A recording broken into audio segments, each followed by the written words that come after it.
é o Anderson Alarcon, ele é advogado. Tudo bom, Anderson? Tudo bem, Kelly. Muito Gente, obrigado. eu vou falar que é mais fácil entrevistar Dilma, um cantor famoso, do que o Alarcon. Ah, mentira.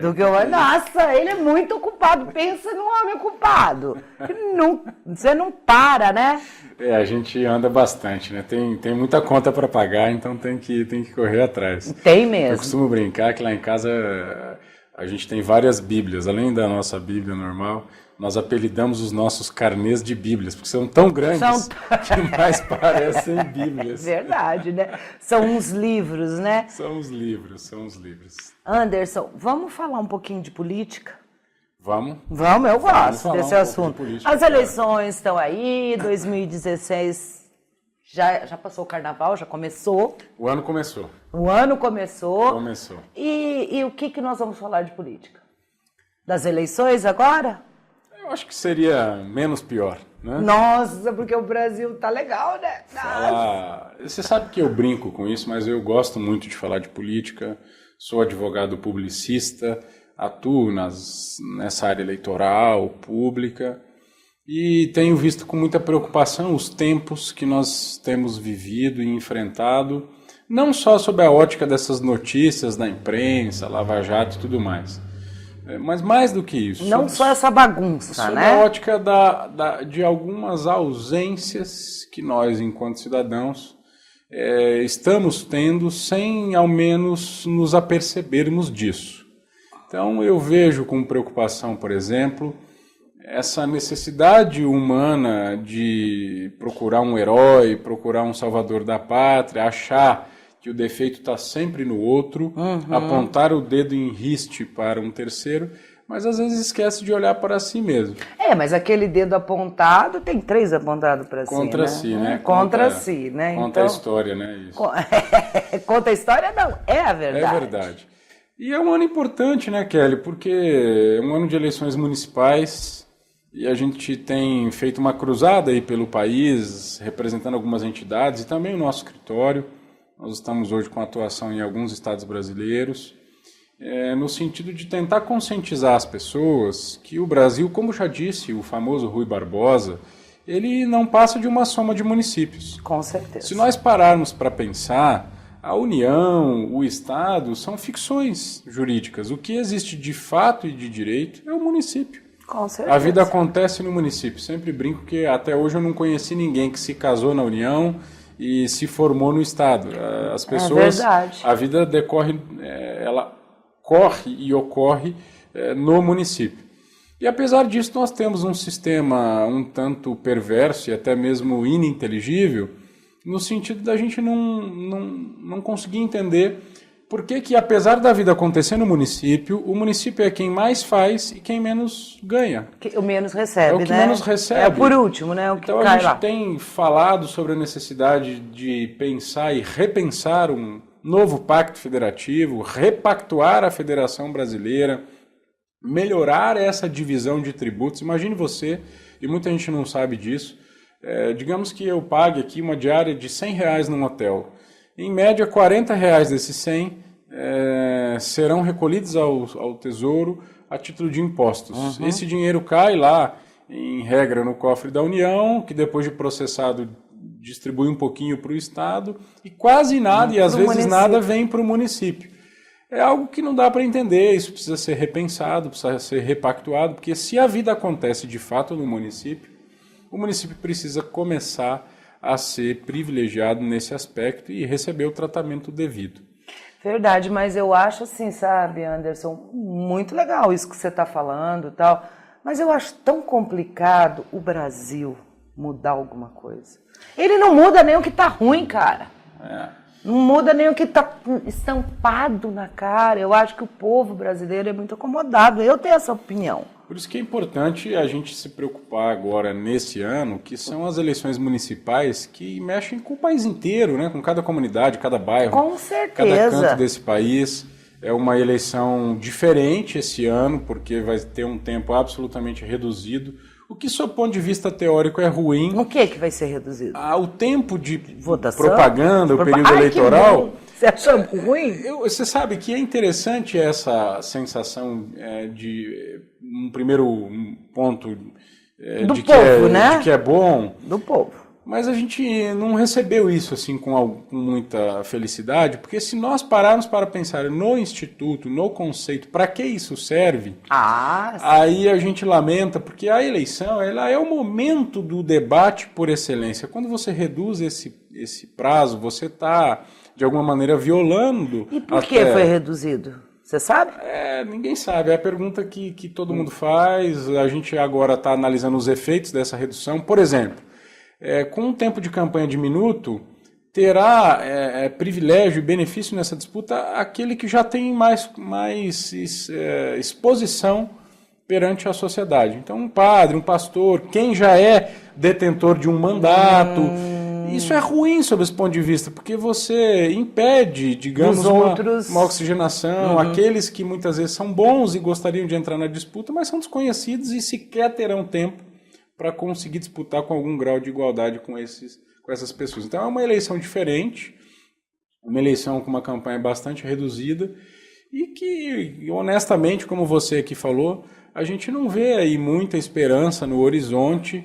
E daí porque a gente sempre gosta de falar desse projeto que você já conhece e nos convidou para falar dele. Falar um pouco da educação para a cidadania. Eu sempre digo o seguinte, Kelly, depois que eu tive filho, eu comecei a gente aprende muito com os filhos, né? Com certeza, a gente muda, inclusive. Interessante isso. Eu sou nascido em Paranavaí, não faz tanto tempo assim, sou nascido em 80, mas ainda fiz a carteira de habilitação no Código de Trânsito anterior. E lá em Paranavaí, na minha época, a gente não usava cinto de segurança, capacete. Mas aqui acho que também não. De tal maneira que te confesso que até hoje tenho eu dificuldades para usar o cinto. O meu filho, Moisés, que vai completar 6 anos agora, daqui Eles 2 dias, cobram. e que nós educamos o Moisés em casa até os 4 anos e colocamos ele na escolinha só com 5 anos. Portanto, faz 1 ano e pouco só que ele está na escola. E nós nunca conversamos com ele sobre trânsito, sobre nada disso. Então, há 1 ano que ele está na escola, é super engraçado. Um dia eu comecei a pensar, eu entro no carro, ele já fala, papai, o cinto. Papai, a cadeirinha. Papai, o sinal. Parece um fiscal ali do meu lado. Do Cetran.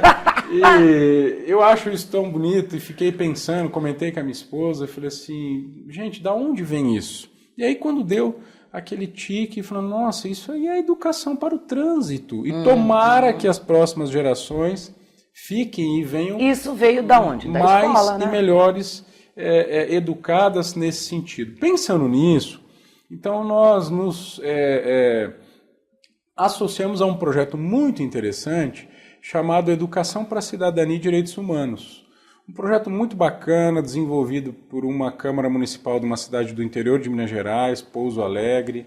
A Escola Legislativa dessa Câmara de Vereadores criou, eu te peço licença para mostrar. Depois a gente vai dar um closão, criou né? aqui essa cartilha, né? É uma Constituição em miúdos, né? Para crianças e adolescentes, é muito bacana. Ela tem um conteúdo muito interessante, olha só, toda desenhadinha, olha, ó. O Poder Legislativo, o que faz o Poder Legislativo, o Estatuto da Cidade, enfim, é uma proposta muito interessante com o objetivo de começar a levar esta discussão de cidadania, direitos humanos, para as escolas, para as crianças e adolescentes. A mesma coisa que se faz aí, mal ou bem, comparando com a educação para o trânsito. Antigamente não tinha o Moral e Cívica? Tinha uma o disciplina, SPB, o né? SPB, o SPB, Moral Educação Moral e Cívica. A gente não está querendo chamar desse nome, porque esse nome nos remeterá a um período que talvez não queremos relembrar, mas a ideia é exatamente essa. É mesma, né? Porque a gente aprendia exatamente quem era o presidente, quem era o prefeito, quem era... Hoje em dia o povo, a molecada, meio que embola tudo isso. Eles não sabem direito. Tem um filósofo chamado Zygmunt Bauman, que escreveu um trabalho muito bonito chamado A Modernidade Líquida. E o livro mais ou menos fala isso, que a gente vive tempos líquidos, tudo é muito vão, tudo é muito passageiro, não tem mais nada de concretude, nada de interessante. São tempos preocupantes. E se a gente parar para pensar, engraçado, nos últimos anos ou décadas, parece que nós estamos formando muito mais consumidores do que cidadãos. E o sistema jurídico, inclusive, se aprimorou para isso. Tanto que nós temos um Código de Defesa do Consumidor, nós temos órgãos de defesa do consumidor, nós temos PROCONs. E que bom que é assim, claro, ninguém está falando que não tem que ter. Mas a crítica que nós fazemos é o seguinte: além de sermos meros consumidores, antes disso nós precisamos ser cidadãos. E por que não aprender sobre orçamento público, sobre cidadania, sobre direitos humanos, o que faz um vereador, o que faz um prefeito, o que faz um juiz, o que são 3 poderes, o que é executivo, o que é legislativo, o que é judiciário, como é o funcionamento democrático do país. Com essa ideia de levar essa cartilha em parceria com quem nos assiste, a cartilha é rodada pela gráfica do Senado Federal, ela é rodada gratuitamente, que legal. Entregue gratuitamente para aqueles que assim desejarem. E a nossa proposta é um pouco mais auspiciosa. Nós desejamos ainda ver em breve que a criação de uma disciplina regular obrigatória de cidadania e direitos humanos, de tal maneira que o cidadão, quando entre para estudar na escolinha com 3 anos de idade, até o último dia da vida que venha estudar num pós-doutorado, por exemplo, ele estude educação para cidadania e direitos humanos. Com certeza, eu acho que isso, se começar de pequeno, você vai saber votar também. Claro. Você vai saber escolher, porque você vai saber a função de cada pessoa que você está votando. Não é porque é seu vizinho, não é porque é seu amigo, você entendeu? Sim. Não é porque tem dinheiro. Não é porque está te dando um favor. Não é porque está te dando um favor, sei lá, fazendo uma dentadura, uma camiseta. Antigamente tinha isso, né? Hoje em dia acho que não tem. Aqui, eu acho. Mas em cidades menores deve ter ainda. Então, não é porque realmente você sabe o que ele vai fazer lá. Porque ele nada mais é do que um funcionário seu, nosso. Claro. E a gente tem que saber para que a gente tem aquele funcionário, claro, não é? A mesma coisa, você tem uma empresa, você tem uma funcionária, você não sabe se ela é secretária, telefonista, se ela é administrativa, você precisa saber. Eu acho que essa proposta é super interessante, que está precisando, né? E enquanto essa introdução dessa disciplina obrigatória no município, no estado e na federação não ocorre, a gente vai tentando fazer esse trabalho de formiguinha, que aí na comunidade, na escola, pedir ajuda, assim como você aqui hoje está nos ajudando, imagina quanta gente está vendo isso, e quem se interessar, a gente começar a fazer essas discussões para ver se a gente começa a fomentar um pouco mais e despertar essa consciência cívica, essa consciência de direitos humanos, esse interesse nas pessoas. Eu vejo com tristeza, por exemplo, essa cultura da demonização, da satanização do político e da política, como se fossem todos bandidos. Não. E aí ninguém se interessa mais. Isso é muito grave, porque numa democracia nada se faz sem que passe pelo sistema político, né? E quando nós começamos a demonizar isso e desenvolver uma inapetência por esses temas, isso é muito ruim, é muito grave, né? E a gente espera contribuir de alguma maneira e fomentar um pouco mais para fazer frente a isso, ainda que como um beija-flor, né? Uma formiguinha. Isso que eu queria saber. Por exemplo, pessoas estão assistindo, têm interesse, faz o quê? Liga aqui para a Kelly, entra em contato conosco. www.andersonalarcon.com.br. A gente vai conseguir fazer... Você tem o site? Tem o site, andersonalarcon.com.br, ou digita lá Constituição em miúdos, a gente vai conseguir fazer esse projeto chegar até você. Legal, Anderson. Olha, eu quero te agradecer muito. Eu sei da sua correria. O prazer é meu. Seu unijoriano, você escreve também, ele escreve também. É verdade. Em breve o lançamento do nosso livro de poesia, né? Quando que vai ser? Agora em abril. Em abril. Viagem, imagem e poesia. Nossa, que legal. E o Anderson, eu vou convidar mais vezes para conversar com a gente. Assim que ele me deixa. Eu convido. Eu venho sempre que você me mandar. Tá. Me engana que eu gosto. Ele não tá aqui, tô falando lá com ele no WhatsApp, eu tô em São Paulo, tô no Rio. Mas muito obrigada por você ter dado esse tempo na sua agenda para estar aqui. Uma alegria. A alegria foi minha. Muito obrigado, estamos à disposição. Obrigada, Anderson. Até mais.